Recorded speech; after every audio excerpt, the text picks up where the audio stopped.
Olá, boa tarde, bem-vindos a mais uma sessão da Storytel Academy. Boa tarde, Rui. Boa tarde, Edson. Muito obrigado pelo convite. Ok. Rui, esse ano nas sessões da academia, eu tenho feito os textos de apresentação, de introdução, em parceria com o ChatGPT. No fundo, eu coloco lá alguns dados e peço para ele gerar um texto, e é o texto que eu leio para os convidados. Gera algumas coisas estranhas, às vezes, mas tem funcionado. Então, no fundo, o que eu vou ler agora é uma apresentação de você feita pelo ChatGPT, tá bom? Tá?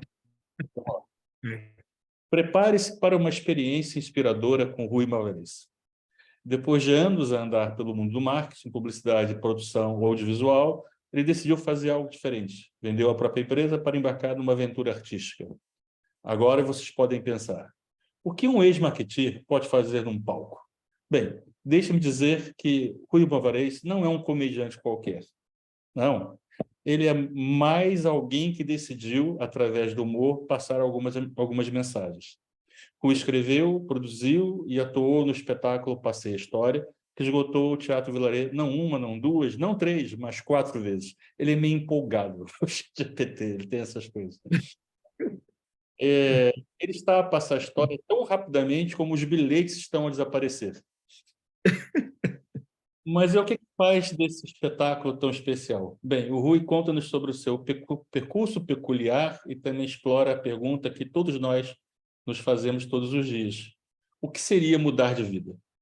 O Rui está aqui para nos mostrar que é possível perseguir os nossos sonhos, mesmo que isso signifique deixar o mundo corporativo para trás. E agora pergunto eu, não ele, né? Para começar a primeira pergunta.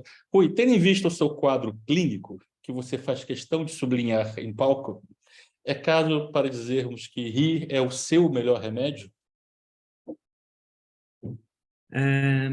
Sim, acho que sim. Eu acho que toda a gente que tem problemas, seja de ordem física ou de ordem psicológica, quando começa a tratá-los de uma forma cómica, com humor, sem receio de falar dos próprios problemas, acho que se abre um espectro completamente diferente naquilo que toca às emoções relativas aos problemas. Portanto, eu acho que as pessoas que brincam com os seus próprios problemas têm muito mais facilidade em lidar com eles. Porque uma das coisas que acontece muito quando nós temos um problema e torna-nos, de certa forma, diferentes, e se for um físico que está à vista, ainda pior, não é? É de facto a avaliação do outro, não é? O outro sentir-se na necessidade de comentar, enfim.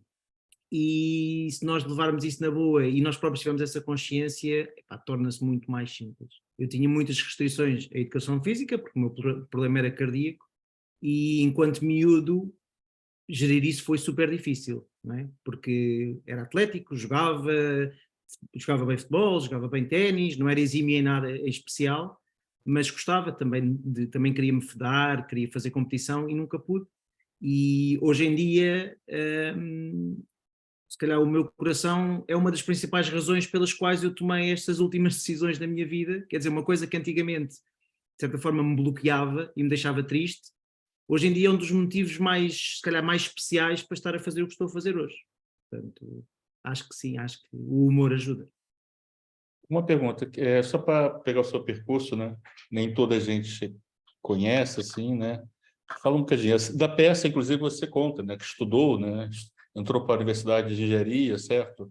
E Uhum. descobriu que lá não tinha mulheres, né? E depois foi para outra universidade que tinha menos ainda. Ou não, tinha o dobro, né? Tinha o dobro, você tinha dois. Duas E, para quatro. é, mas como é que foi o seu início? Como é que você caiu no marketing? Essa parte na peça não é clara. Então, Olha, hum, eu acho que sofri daquilo que muita gente sofre naquela fase da adolescência, que é sem perceber ou sem ter a mínima noção do que é que vai fazer na vida. Pronto. Eu nunca tive, geria muito as minhas decisões baseado ou nas opiniões dos outros, ou, no meu, ou nas conversas familiares, e portanto nunca tive porque nunca soube olhar para mim, pronto, e eu depois posso chegar aí, mas os meus pais eram de ciências, a minha mãe médica, o meu pai engenheiro, então ciências é que era o agrupamento que fazia sentido e fui para ciências, sabendo perfeitamente que gostava muito mais de escrever e de narrativa, mas ainda não tinha essa consciência. E depois sai de ciências para onde? Para a medicina, não tinha notas, nem sequer fazia sentido para mim, porque não lidava bem com hospitais, como deves calcular, não é? Tendo sido seguido desde os 3 anos em hospitais, não era por aí, mas também não tinha média, portanto nunca iria para a medicina. E depois era engenharia, eram as profissões na altura mais aceites, mais comuns para quem tinha boas notas matemática e física, e eu fui para a engenharia por isso, porque havia, sei lá, 30, 40% da turma que ia para a engenharia e eu achava que dava-me bom engenheiro, porque tinha boas notas a matemática e a física, e simplesmente por isso. E há um engano tão grande, não é? Em tantos alunos, porque eu também dei aulas na faculdade e sentia isso, que depois é uma desilusão enorme. Obviamente não foi a ausência de mulheres na minha turma que me fez sair do curso, e eu conto isto do espetáculo, foi exatamente a incapacidade de me realizar em qualquer que fosse das cadeiras, porque não havia gosto por aquilo, não havia paixão, não havia nada. E eu estou em engenharia informática, mudo para civil para fazer uma transição menos violenta, não é? E para não, de certa forma, não colocar os meus pais numa posição de, pá, andaram-me a pagar um curso, mas eu vou para outro e dá para aproveitar alguma coisa. E a seguir, no segundo, quando passo para civil, percebo, pá, isto é tudo igual. Esta ideia de sair de informática e desta lógica dos zeros e uns, muito fechada, etc., para um engenheiro civil, que é na rua, construção, pode ser uma coisa mais aberta, também não funcionou. E há um dia que eu estou completamente deprimido quando saio do metro da Alameda e olho para o técnico e volto a entrar no metro. E nesse dia volto a entrar no metro e fui ter com uma amiga minha que estava na Escola Superior de Comunicação Social. Ela era tipo amiga confidente, aquelas há muitos anos. E disse, pá, Rita, preciso ir aí que eu estou a bater mal e acho que vou ter que mudar de curso outra vez. E por acaso adorei a faculdade, adorei o plano curricular, revi-me em muita coisa das cadeiras de publicidade e pensei, não espera, se ser escritor ou se andar a fazer um curso de guionismo é uma coisa tão difícil na vida, do ponto de vista daquilo que é a ideia de que vamos se ingrar, então se calhar a publicidade pode ser um bom caminho. E acabei por fazer os exames nacionais outra vez, porque as minhas específicas não eram as mesmas, não é? E entrei em publicidade e marketing naquela escola, muito por culpa deste contacto com esta minha amiga. Mas Portanto, não sou daqueles que sempre quis fazer isso. você estava mais voltado para a publicidade, né? Ou você já achava que o marketing era um caminho? Lá está, acho que também fui muito influenciado por isso. Também se dizia sempre que o marketing é muito mais gestão, publicidade não é uma coisa que tenha tanta saída, e eu andei ali a oscilar entre os dois, tinha as cadeiras opcionais, escolhi as de publicidade, mas depois o ramo que escolhi no fim foi o de marketing, até o final do terceiro ano. E esse foi para onde? Que empresa? Que empresa você trabalhou em marketing? Olha, a primeira empresa que trabalhei foi mais no departamento comercial, foi a iDreams, que era uma empresa espetacular na altura, porque nós estávamos a desenvolver tecnologia inovadora. E digo-te, das coisas mais interessantes daqueles 3 anos do iDreams foi tu perceberes que podes criar qualquer coisa. E nós vendíamos o sonho. Que ano que você entrou? Em que ano? Que ano você entrou na eDreams? 2007. 2007, você trabalhou com Dornelas? Trabalhei com o João Dornelas, com o Luís Carvalho, teus ex-colegas, e com muitos outros, que também viram ali na iDreams uma coisa um bocado diferente da publicidade, não é? Eram soluções interativas, mais ligadas à computação ubíqua, ou seja, tudo era... Aquilo que hoje em dia para nós é tão natural, na altura eram coisas completamente extraordinárias. Eu lembro do meu primeiro projeto. Ativos no tempo que ninguém era interativo. Olha só que maluquice, né? Nada. Imagina, um dos primeiros projetos, e vocês de certeza conhecem as lojas da Imaginarium dos brinquedos, eles têm um problema grave, que é, são tão pequenas as lojas que não conseguem exposição de todos os produtos.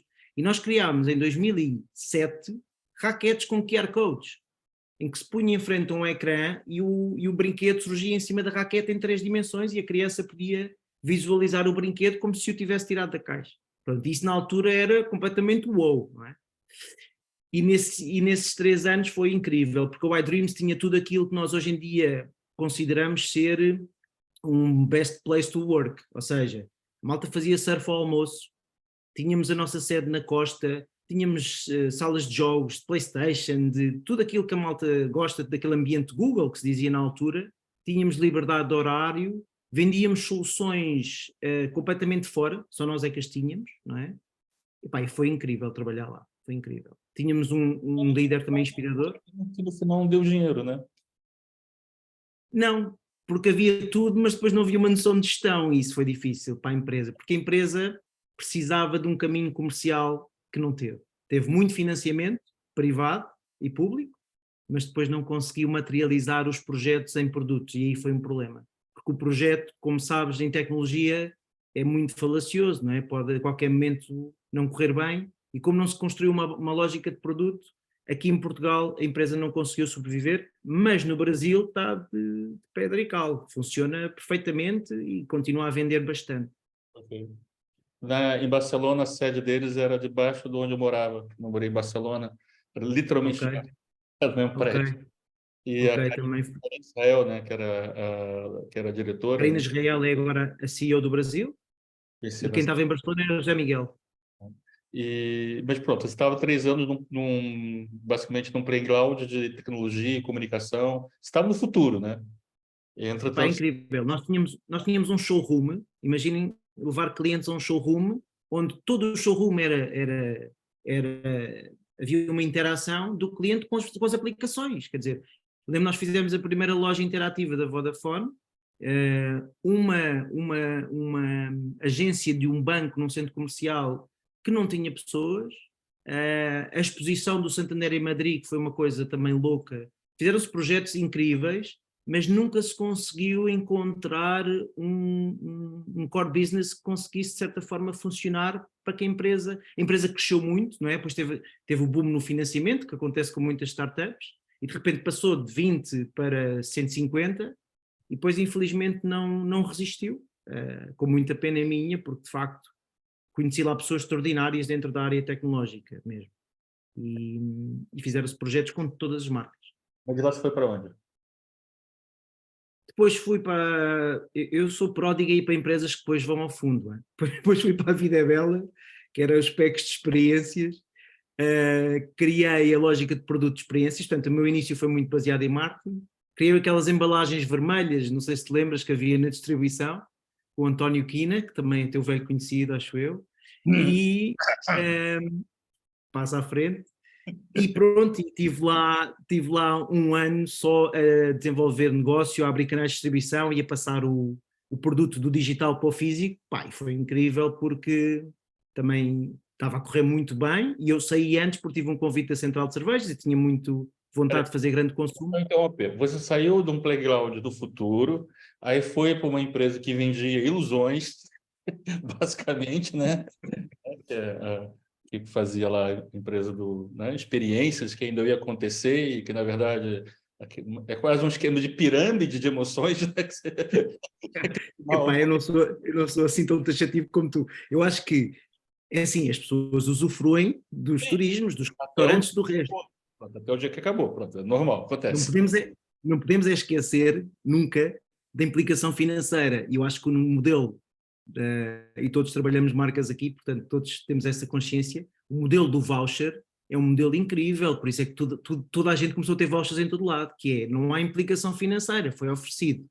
Foi Uhum. oferecido, tem um prazo, a pessoa não sente a necessidade de usar porque não gastou o dinheiro e quando dá por si, o voucher foi à vida que a tocou e a empresa tem uma margem incrível. Pronto. Eu estou É falando, isso. eu estava esperando Essa é a que ilusão. você caísse numa empresa mais tradicional. Agora você chegou na Central Zero, era só essa passagem. Essa primeira experiência estava em duas empresas muito estranhas, né? Dentro, muito fora, digamos, do negócios muito específicos, né? Que não tinha muita tradição, né? O próprio negócio, não a empresa. E agora você chegou numa uma empresa que é a Central Ser, que é uma empresa tradicional, grande. E aí, como é que foi esse choque? Epá, a Central C naquela altura era função pública autêntica e perdoem-me as pessoas da função pública, a minha mãe trabalha lá, portanto estou à vontade, mas era uma empresa muito pouco voltada para o futuro, muito tradicionalista, muito conservadora e eu aí levei um choque, porque eu vinha de duas startups que estavam completamente abertas a arriscar e à inovação e risco é uma das minhas características, eu sou um bocado maluco nessa perspectiva porque não tenho praticamente medo do risco. E então acabei por ter um choque cultural grande. Foi o sítio onde tive menos tempo, As coisas até estavam a correr bem, lembro-me perfeitamente de uma reunião de ciclo, pela primeira vez em trade marketing demos os brindes aos vendedores para eles conseguirem na hora premiar os pontos de venda, que era uma coisa que nunca acontecia e foi uma loucura, a confiança, aquilo correu muito bem, foi uma Trabalhava ideia que com eu tive. um produto específico ou era uma área? Eu comecei com águas e refrigerantes, com Luso na altura, Schweppes, Trina e outros. Luso era a marca mãe, não é? A instituição, e portanto o objetivo sempre era sempre o mesmo que sabemos, que é se tocar ao máximo antes do verão e depois pronto, viver disso, viver da falta de espaço para continuar a ter o ponto de venda. Cuidava do dia a dia também da comunicação, ou seja, você trabalhava com agência? Sim, nós tínhamos agências, eu comecei em trade, depois trabalhei também mais ligado ao marketing, mas nós tínhamos agências para trade, para below the line, tínhamos agências para above the line, tínhamos pitches normais, regulares, havia uma grande dispersão, porque a Sagres tinha uma agência, a Luz tinha outra, portanto não havia ali uma agência que tivesse todas as marcas. E pronto, epá, e foi um processo. Você gostou de ser cliente? Prefiro não ser. Vamos lá, vamos desenvolva. Desenvolva. É assim, eu prefiro ser fornecedor. De todos os trabalhos que eu fiz, o que mais me deu prazer foi fazer filmes. Foi escrever filmes, foi fazer filmes. Eu depois salto da Central de Cervejas, completamente desiludido, para um grupo de amigos que tinha a Nebula Studios na altura, e disse-lhes: malta, vocês precisam de alguém se calhar como eu, porque vocês são muito técnicos. E eles receberam, correu muito bem. Passámos de 4 pessoas para 12 num ano. Pá, vendemos muito, fazia-se muito 3D e 2D na altura, sobretudo havia a Yorn, que comunicava tudo em 3D, aquela família Corleone, tão conhecida, nós fazíamos isso tudo. E depois, quando abri a minha produtora e dou espaço também ao filme e à live footage, epá, a possibilidade de escrever narrativa. É assim, se tu me disseres assim, tens uma marca e tu podes construir a tua própria comunicação, eu fico feliz com isso. Eu tenho muita dificuldade em estar do lado do cliente porque eu acho que o trabalho é muito mais baseado na gestão, como vocês sabem, não é? Em andar a corresponder ao Excel, ao business plan, a fazer as reuniões de ciclo, e falta muito a criatividade, que é uma coisa que eu preconizo bastante na minha vida em tudo o que faço. E o que eu senti na Central foi isso. Você era um cliente bonzinho? Ou você era aquele cliente que a agência tinha medo de ter na reunião? Não, eu não consigo ser mau, não, impossível. Só os meus alunos na faculdade é que diziam que era mauzinho, mas não percebo, porque sinceramente, como cliente, não. Não porque, repara, por acaso ainda. Não, eu no iDreams tinha sido fornecedor, não é?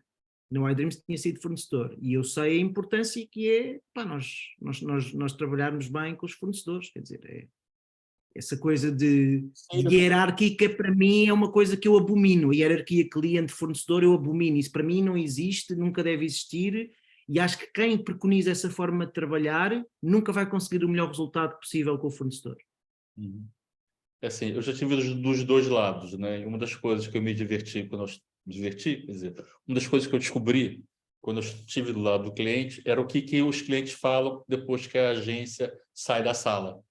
Ou seja, depois que a agência faz a apresentação e você agradece, eles vão embora, o que nós conversamos. E eu aprendi imenso de estar nessas salas, no período em que...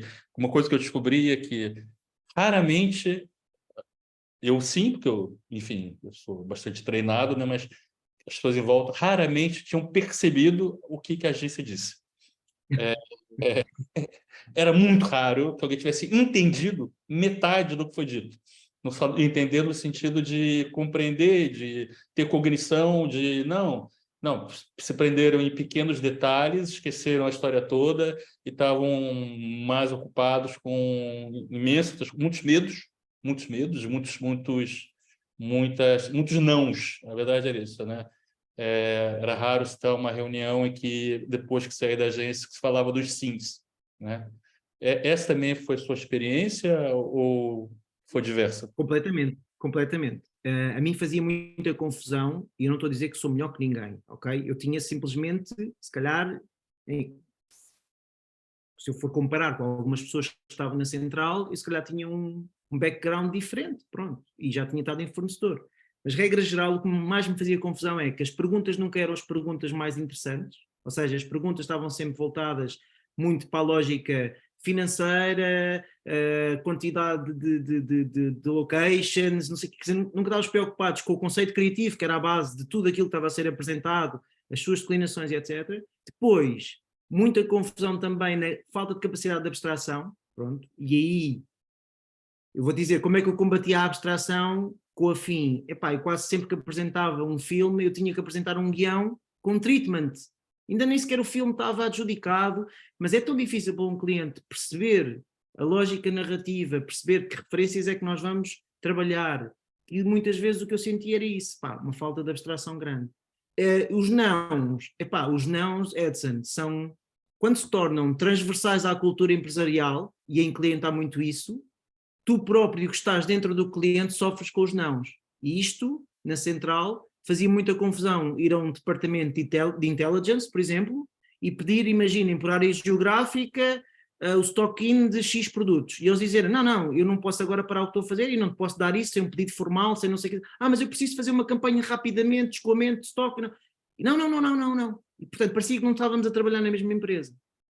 E isso fazia-me confusão. E fazia-me também confusão aquela coisa de que há pessoas na instituição, não é? Que a pessoa quase que tem que estender-lhes a passadeira vermelha para falar com elas. Eu acho que isso nós já ultrapassámos, não? Eu acho que as novas gerações, espero eu, que já não trabalhem assim, que tenham uma forma orgânica de trabalhar. Não acredito, obviamente, em gestão totalmente horizontal, não acredito, porque acho que tem que sempre existir uma última palavra, mas também não acredito que um estagiário mereça uma desconsideração por ser estagiário e que tenha que, de certa forma, andar a conquistar a própria equipa que trabalha com ele. Isso é aquela coisa que quem está na agência e nunca teve no cliente, às vezes não percebe, né? Queria pedir informação e nunca mais veio. Os caras não veio porque a pessoa que foi atrás da informação não conseguiu, né? Porque Incrível. Como alguém é que é dentro possível? da estrutura da empresa, aqui da empresa, achou que aquela informação não deveria circular por algum motivo, né? E às vezes até o próprio cliente tem vergonha de dizer, olha, eu estou no marketing, mas não consigo descobrir uma informação que eu deveria saber para te passar, na verdade, né?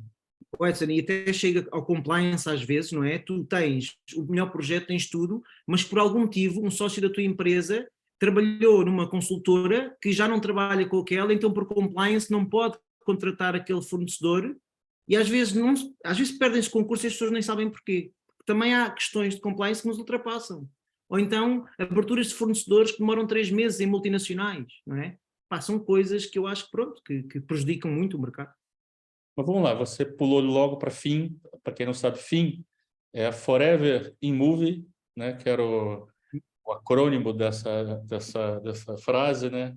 Era o nome da empresa do Rui, que para alguém que decidiu encerrar a empresa, parece que você estava desde o início já com algumas segundas intenções. Epá, eu tinha uma primeira intenção que não foi cumprida, não é? Que a primeira intenção era desenvolver projetos de autor. Quando eu abro uma produtora, eu tinha a ideia de que o comercial ia ser, de certa forma, uma alavanca para poder escrever e produzir coisas, porque a Netflix já andava a mexer nos Estados Unidos e acabaria por mexer em Portugal mais dia menos dia, e depois nós começamos todos a sonhar. A malta que gosta de narrativa, obviamente, que sonha em ter o seu espaço. Só que pronto, o que acabou por acontecer é exatamente o oposto. Portanto, eu abro uma produtora para ser o principal copy, guionista do que fosse de projetos que tivéssemos que desenvolver, e acaba a ser gestor. E com pouco espaço para criar, acaba a ter que realizar muitos projetos e muitos filmes por questões orçamentais e porque não havia espaço, depois realizar com 1 ou 2 dias de tempo para preparar um filme, quer dizer, era completamente ridículo. Portanto, como é que eu tenho a dizer?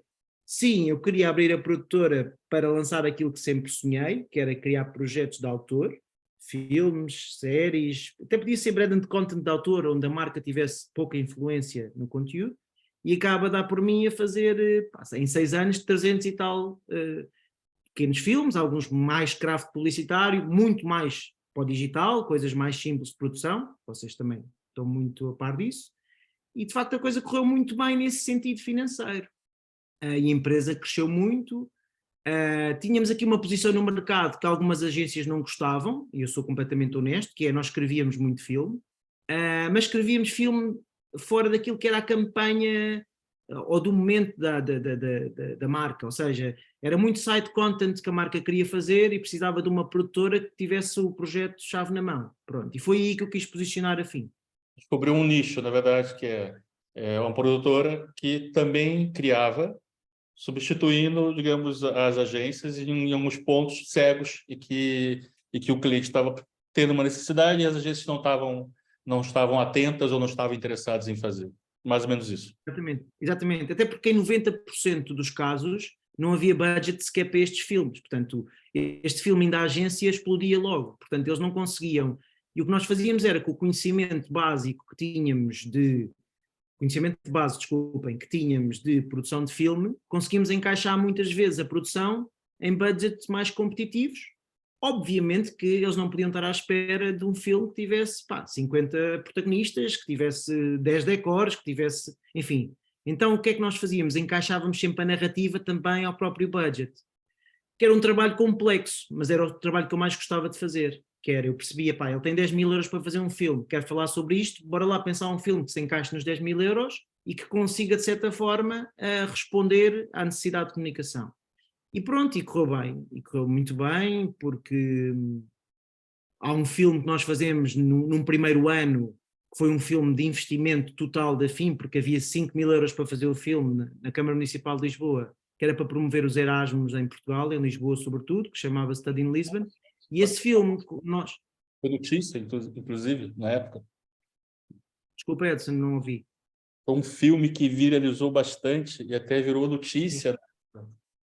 Sim, sim, na altura, quando tive a ideia para o filme, a Câmara queria fazer um filme só com voz off, imagens de Lisboa, e nós revertemos aquilo tudo, metemos um estudante alemão a falar de Lisboa, filmámos completamente guerrilha, há CTS à mão, vamos embora, tínhamos a vantagem de ter as portas abertas, não é?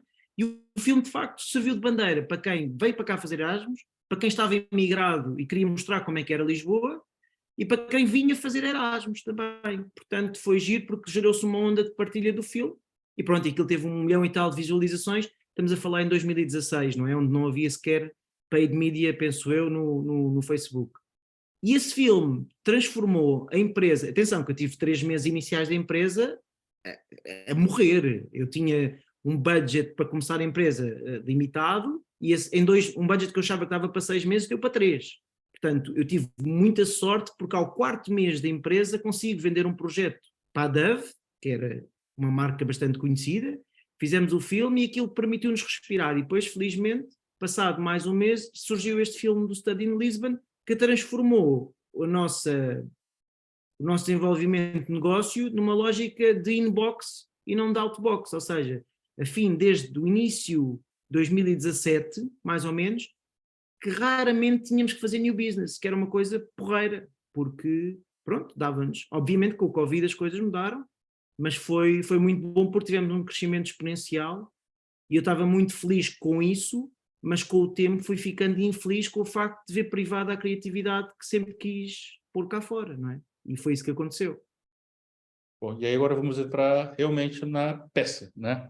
Aí você entrou num processo normal, vendeu a empresa, saiu da empresa e decidiu que ia dar mais espaço, digamos, à parte artística e se sentar e escrever um espetáculo. Você já sabia que era um espetáculo de teatro quando você começou a escrever, ou você estava querendo fazer outra coisa e, de repente, quando você viu, estava escrevendo uma coisa que você ia colocar em palco? Como é que foi esse processo? Olha, deixa-me só, já que estamos aqui numa lógica de storytelling, deixa-me só dizer aqui algumas coisas que eu acho importantes, pelo menos para mim, e depois, obviamente, para alguns de vocês pode ser, para outros já têm isso completamente definido na vossa cabeça. Uma das coisas mais difíceis que eu tive ao longo da minha vida e que me levou a estar constantemente a saltitar entre coisas onde eu não estava realizado, era o facto de eu ter uma dificuldade grande em saber quem é que eu era enquanto pessoa que estava nesta vida. Pronto, eu não vou entrar aqui numa lógica de Gustavo Santos, prometo, mas tenho que dizer algumas coisas que foram essenciais na psicoterapia que fiz quando começo a ficar muito perdido sobre para onde é que eu quero ir, porque Eu trabalhava nas empresas, as coisas corriam bem, as pessoas não queriam que eu fosse embora, mas eu estava completamente infeliz. E eu às tantas comecei a ficar muito preocupado para onde é que eu tenho que ir. E quando começo a revisitar a minha infância, que às vezes nós não damos muita importância, eu desde criança que tinha escrito coisas. Pá, imagina, fazia bandas desenhadas no Natal, punha na porta para os familiares verem. Escrevia poesia constantemente. O meu pai, quando eu tinha 10 anos, juntou-me vários poemas e fez um livrinho para oferecer à família. Escrevi uma peça de teatro aos 16 anos, quando fui fazer um curso de teatro durante um ano, e fui eleito pelas pessoas do curso e pelas pessoas para escrever. E sabem, estas coisas eu nunca liguei, nunca dei a menor importância. E quando eu fui revisitá-las através da psicoterapia, foi onde eu descobri que aquela motivação de fazer exatamente aquilo que se gosta tinha acontecido nestes momentos. E o facto de eu, se calhar, imaginem, ter tido um problema no coração desde criança, ser congénito, que me tinha feito ter que me fugir de maior parte das coisas que uma criança quer, não é? Poder correr muito, poder brincar, saltar, fazer desporto, competir, etc. Eu quase que pus na minha cabeça, inconscientemente, acho eu, que eu tinha que se ingrar na vida profissional. Por isso é que eu tive que escolher a engenharia, por isso é que eu depois não vou para guião, não vou para cinema, mas vou para publicidade e marketing, que sempre é mais aceito, mas dá para ter alguma criatividade. Por isso, e de repente, quando dás por ti, e foi o que me aconteceu, eu fugi completamente da minha essência. E depois deste trabalho todo, há uma descoberta aqui nos meus 38, 39, quando eu decido vender a FIM, na altura a psicóloga dizia-me: Rui, tens que pensar, tu tens 2 filhos, tu tens 3 filhos, tens os teus 2 filhos e tens a FIM. A FIM é uma empresa que tu criaste do zero, com todo o dinheiro que tu tinhas, e vender a empresa vai ser uma coisa bastante emocional e dolorosa. Tens de te preparar para isso. Isso assustava-me um pouco. E o que é certo é que, como eu estava tão ciente que tinha que fazer coisas minhas de autor, ou seja, expressar um bocado aquilo que me vinha na alma e não tanto trabalhar para as marcas, não me custou nada vender a FIM. E é uma coisa um bocado... Às vezes, eu tenho uma grande amiga que é a Bumba na Fofinha, todos conhecem, e quando eu escrevi este espetáculo e disse que ia para o palco sem nunca ter ido a um comedy club, ela dizia que eu era um bocado psicopata. Um bocado não, um bom bocado psicopata. Mas isto tudo teve que ver com esta questão da pessoa encontrar o propósito. Nós estamos sempre a encontrar propósitos para as marcas, não é? Passamos a vida nisso, todas querem ter o seu propósito, e às vezes esquecemos de ler-nos a nós próprios e termos o nosso próprio propósito bem pensado, claro. Eu nunca tive isso, por isso é que eu demoro tanto tempo a chegar aqui. Quando eu chego aqui, então eu vou com tudo.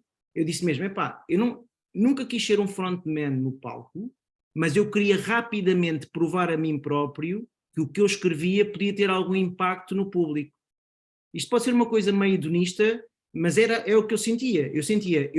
Então eu comecei por escrever uma peça de teatro, assim que vendo a FIM começo logo a escrever, uma peça de teatro que estava, começava com um homem deitado numa maca num hospital, e no fundo as pessoas iam todas visitá-lo, e ele ia ter uma narrativa sempre baseada no que é que tinha falhado com cada pessoa, para no fim se descobrir exatamente o que é que ele tinha falhado na vida. Era uma coisa muito down, muito pesada, mais triste, dramática, e eu percebi que entrei ali num momento de bloqueio criativo que não conseguia desenvolver, e disse, não, eu não posso ir por aqui, porque eu não estou a viver esta fase, eu estou a viver uma fase diferente, de alegria. Encontrei o que quero fazer, vou tarde, essa era a minha consciência sempre, vou tarde, mas vou, e quando vou tarde e vou, há um dia que penso, espera aí, eu passo a vida a dizer a mim próprio que passei à história.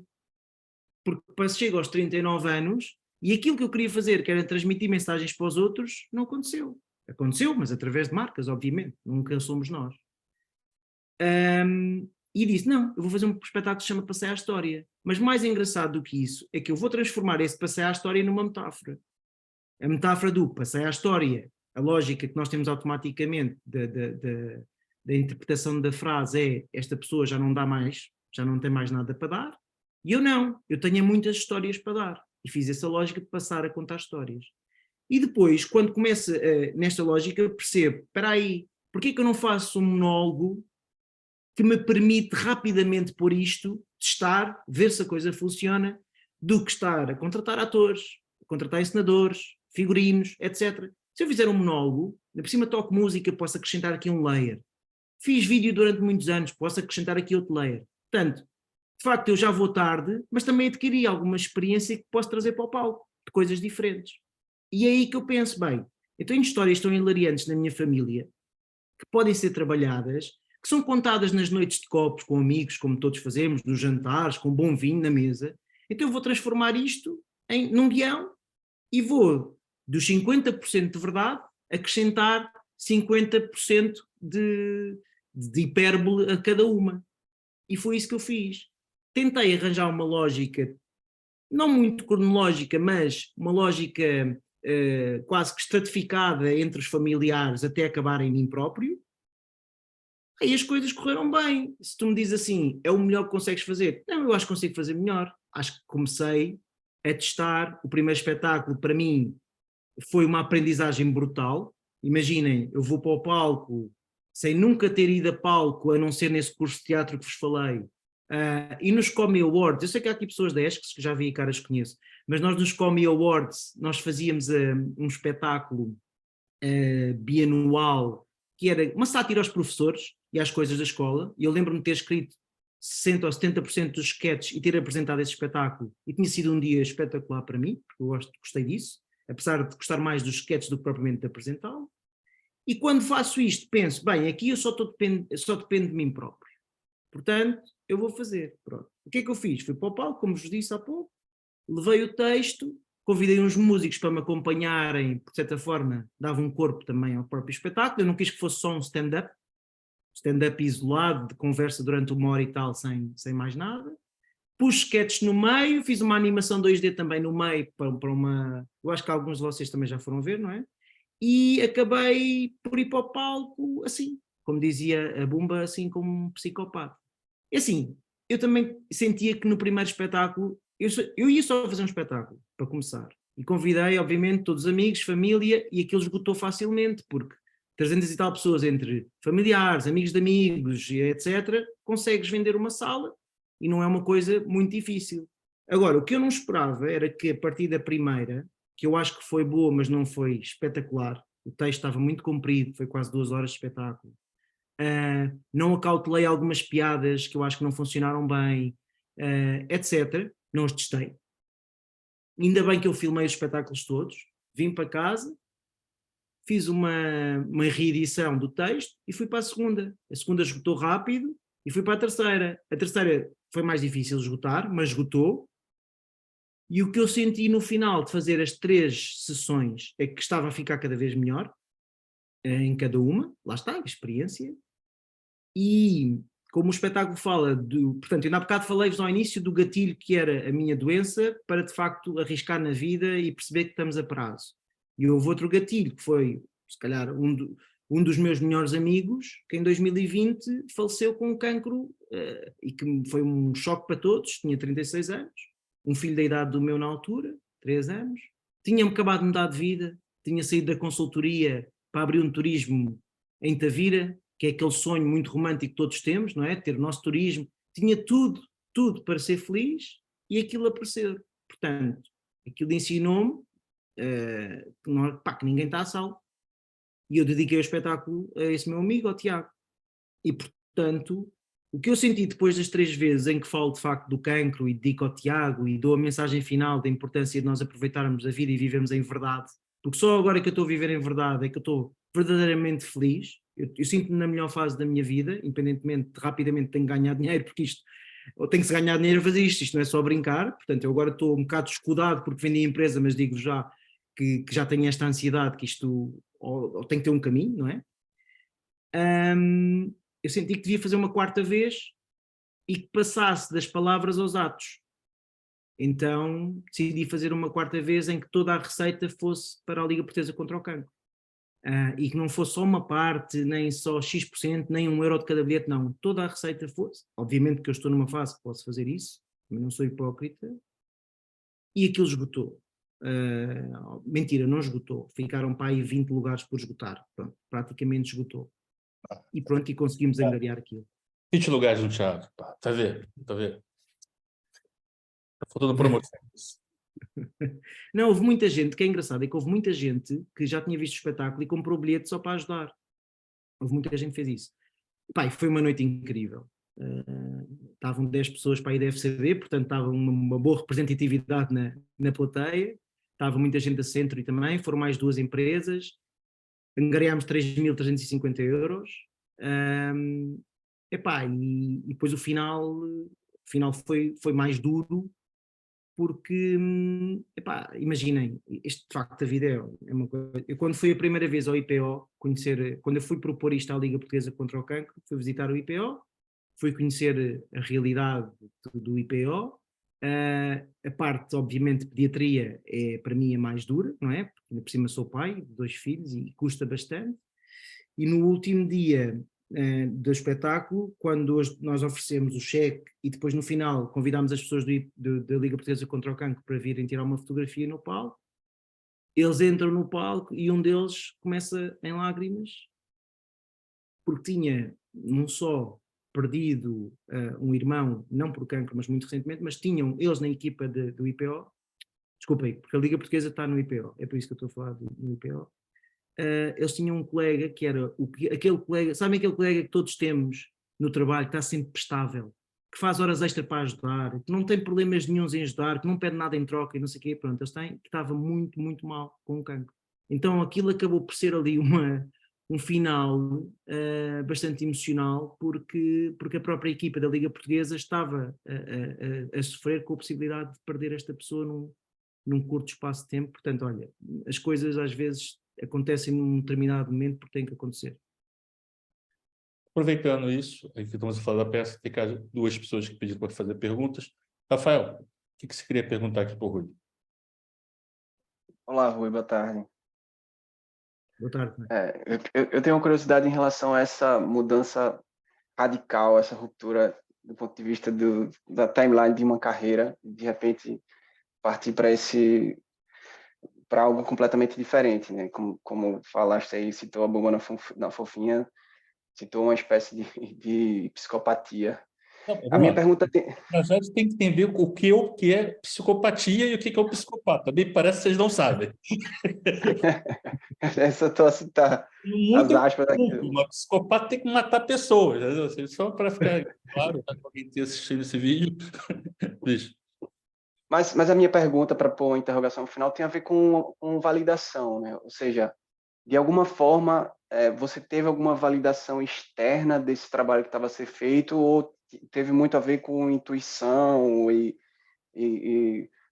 tinha de um lado a terapeuta, do outro a bomba na fofinha, mas, ou seja, a validação para entender se isso funcionava no palco, né? Para além do próprio público, se antes de levar ao público teve de alguma forma uma espécie de tentativa de validação de pessoas que tinham essa experiência. Um amigo que assistiu, é isso? Mas antes de ir para o teatro, né?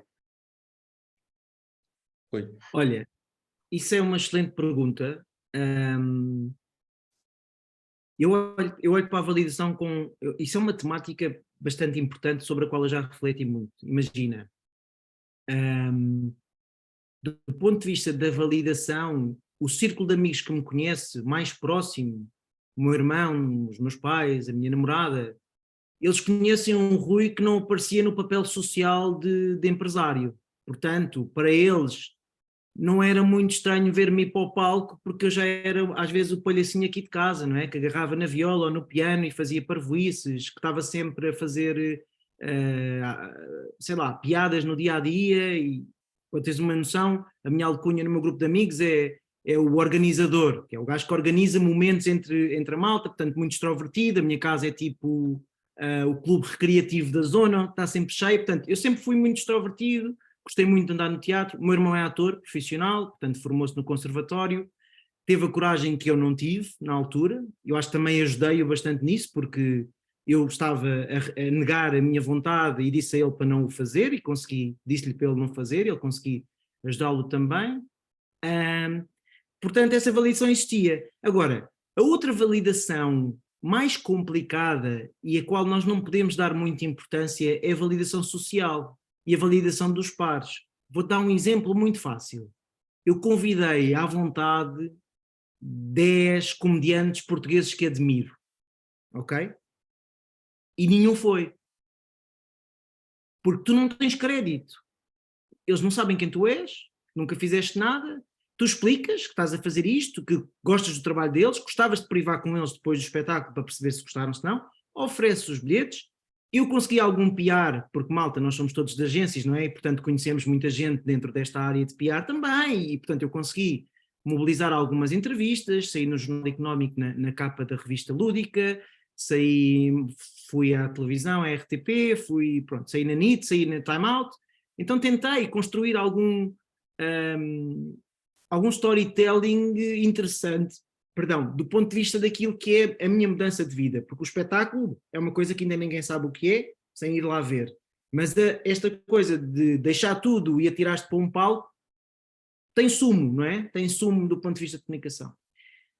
Esse é o ponto 1. Ponto 2 é, portanto, essa validação dos pares é uma coisa difícil na parte, esta coisa purista da arte, não é? A arte tem muito esta coisa do purismo, de tu não vês do conservatório, não és ator, és modelo, não és ator, tu nunca escreveste guiões para espetáculos, como é que tu queres fazer um monólogo com mensagem? E nós temos que viver capacitados de que essas vozes não nos interessam e temos que acreditar muito em nós. E é muito difícil, porque há uma parte do espetáculo, não sei se tu viste, mas há uma parte do espetáculo. Tu viste o último, pronto, mas no penúltimo e no antepenúltimo, as pessoas que iam ao palco fazer aquela parte do orgasmo, de terem que fazer o som do orgasmo, eram amigos meus que me tinham dito fases de desincentivo. Ou seja, aquele amigo disse, mas tu vais fazer um stand-up, mas tu não tens piada nenhuma. E esse veio ao palco. Uma que disse, vou beber muito álcool para conseguir suportar. Essa também veio ao palco. Portanto, eu próprio brinquei com isso. E foram esses que foram fazer, pronto. Portanto, há muitas vozes de pessoas que também não te conhecem e que acham, e vão-te desincentivar na medida em que não te conseguem ver nesse papel, ok? Depois vem mais uma parte da validação, portanto, estou-te a falar do teu círculo de amigos, estou-te a falar dos pares da arte, essa parte é difícil. Eu sou muito honesto nas coisas tipo, sempre, eu adorava privar com o Bruno Nogueira. Eu ouço o podcast dele, eu gosto imenso de ouvi-lo e acho que ele tem uma forma de pensar que eu admiro, na forma como ele é cómico. Ou o Ricardo, não é? Araújo Pereira, todos gostamos, sei quê. Agora, para eu ganhar esse crédito, ainda tenho que palmilhar muito, porque de facto as pessoas são fechadas nos seus círculos, percebes? Pronto, a validação aí é difícil. Até me considerarem humorista, eu não sei se eu quero que me considerem humorista, porque vou dar um exemplo. O meu próximo projeto é um livro infantil, que eu estou agora a produzir com uma editora. Já escrevi, estamos na fase de ilustração. Portanto, eu quero passar mensagens com a escrita. Sem espetáculo ou não me interessa. Mas a terceira validação é do público em geral. Eu não estava exposto a isto, não é? Tu, quando vais para fazer um espetáculo destes, tu estás exposto a cada piada a uma avaliação, não é? Aquela não funcionou, ninguém se riu e tu próprio ficas, porra, na próxima tem que funcionar. Isto na próxima não funciona, porra, isto está a descambar. E chegas a um ponto em que começas, em palco, a não saber se acreditas em ti ou não. E eu vinha muito mal habituado da primeira sessão, porque a primeira sessão eram pais, primos, amigos, não é? E esses, até podia ser a maior baboseira do mundo, batiam-te palmas a cada piada. No segundo espetáculo houve muita gente que não achou piada em muita coisa. Depois no terceiro eu já melhorei. E depois, todos temos perfis diferentes. Há quem ache piada a conversas de cocó, não é? E há quem só ache piada a coisas mais eruditas, não é? E portanto, eu tenho pessoas que foram lá e que acharam que o meu texto era muito básico e que eram vicissitudes da vida que não tinham uma densidade intelectual grande. Há outras que acharam que não, que a forma mais difícil de fazer comédia é transformar a banalidade numa coisa bastante forte do ponto de vista de humor. Agora, a única coisa que eu posso dizer é, a minha validação interna é a mais importante. Porque se eu estiver preocupado com o resto, eu juro, ainda hoje estava, se calhar, a estudar engenharia. É muito difícil lutar contra isso. Chegar ao ponto onde eu estou é bom, porque é libertador, mas há uma coisa que eu aprendi desde que vendi a empresa. Pá, imaginem as bocas que eu já levei, não é? Desde, tu podes ir para o palco porque vendeste uma empresa. Tu podes fazer isto porque não sei o quê, tens dinheiro para alugar um teatro. Yeah, é verdade. É exatamente isso que eu fiz. Eu abdiquei de uma empresa que me dava muito dinheiro para fazer isto. Foi a minha decisão. E é isto, é rir disso, como dizia o Edson no início, é rir disso que nós conseguimos lidar com isso, porque as pessoas estão sempre à procura de uma justificação para tu estás ali e elas não. E se há frase que eu nunca mais vou esquecer é: a tua liberdade vai incomodar muita gente. Epá, infelizmente é assim. Infelizmente, imaginem, pensem numa coisa, e isto é muito português, não sei, parece que nós às vezes não lidamos bem com o sucesso dos outros. Se nós estivermos num restaurante e tivermos na mesa ao lado alguém a cantar os parabéns mega feliz, às vezes até viramos a cara, parece que está-nos a incomodar aquelas pessoas estarem contentes. Eu não gosto nada disto, não gosto nada disto, fico possesso com estas coisas, mas pronto, a validação tem que ser a nossa. Pronto. Olha, a gente está chegando aqui na fase final, já vamos a 1 hora de conversa, a gente tem um limite. Okay. Mas, assim, o Zé já queria fazer uma pergunta, então faz. O Rui também responde de maneira sucinta, que assim eu posso fechar. Vai, Rui. Vai, Zé. Vai, Zé. Olá, Rui, tudo bem? Pois é. Isto, pela consequência dos acontecimentos, eu sei mais de ti do que tu sabes de mim. Mas em algum momento posso-te garantir que temos aqui temos pontos em comuns. E o Edson, aqui como ponto, saberá daquilo que eu estou a falar mais em concreto. Esta coisa de mudar de vida. O Zé também mudou de vida, ele era cabeludo, aí um dia ele ficou careca. Então, tudo mudou. Não.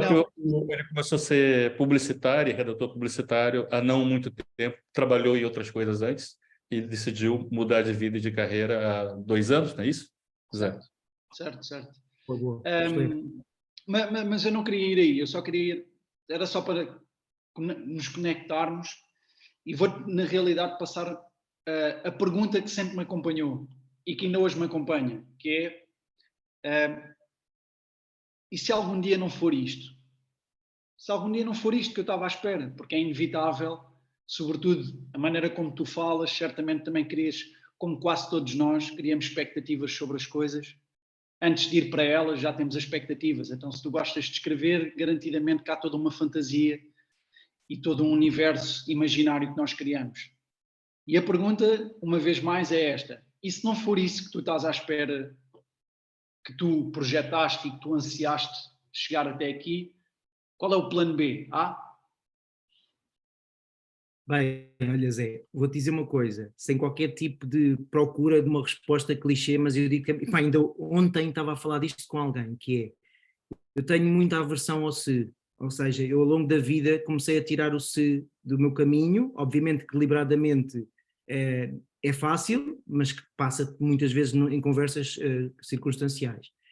Eu não penso muito nisso, eu vivo muito dia a dia, né? E pá, desde que perdi o meu amigo, desde que fui operado ao coração, vi aquelas pessoas, vi uma pessoa ao meu lado apoiar-me na véspera da minha operação e eu vim e ele já tinha morrido. Pá, passei por coisas, obviamente não passei por uma guerra na Ucrânia, não sou aqui nenhum mártir, mas passei por coisas que me fizeram olhar para a vida e dizer assim, epá, esta porcaria é hoje, amanhã é amanhã, depois da amanhã, portanto eu não penso no se, o que eu penso agora só é, isto tem que dar, vou fazer tudo para dar. Se não der, e também não posso fingir que de facto a cabeça bloqueia aqui e não vai para a frente, claro que vai. Se não der, epá, eu refugio-me muito nesta ideia de que há muita gente no mercado que me gostava de ter na sua equipa. É aqui que eu vou buscar aquela cama de conforto. Pá, que pode ser errada, daqui a 3 anos eu se calhar já perdi o comboio do mercado, mas eu ainda hoje em dia recebo convites, percebes? Seja para coisas freela, seja para integrar equipas, seja... Então dá-me algum conforto dizer assim, epá, se isto não der, eu se calhar daqui a 1 ano telefono para o Edson e vou ser colega do Zé, estás a perceber? Ou não, ou pode não acontecer, mas eu tento me desviar daí, tento não pensar no se e tento acreditar que, pá, que vai dar. Eu sou muito positivo, tento ser muito positivo sempre na minha vida e portanto não equaciono o se. Então, pronto, com essa nota alta, ou seja, não a 6, não a 6, vamos em frente. Obrigado, Rui, pela conversa, obrigado pelo espetáculo, obrigado pela generosidade de partilhar as histórias da sua família. Gostei bastante. Queria que o pessoal, então, também desse as palminhas virtuais e, com certeza, voltaremos a nos encontrar brevemente, tá bom? Ok. Muito obrigado, Edson. Um abraço para todos. Um abraço.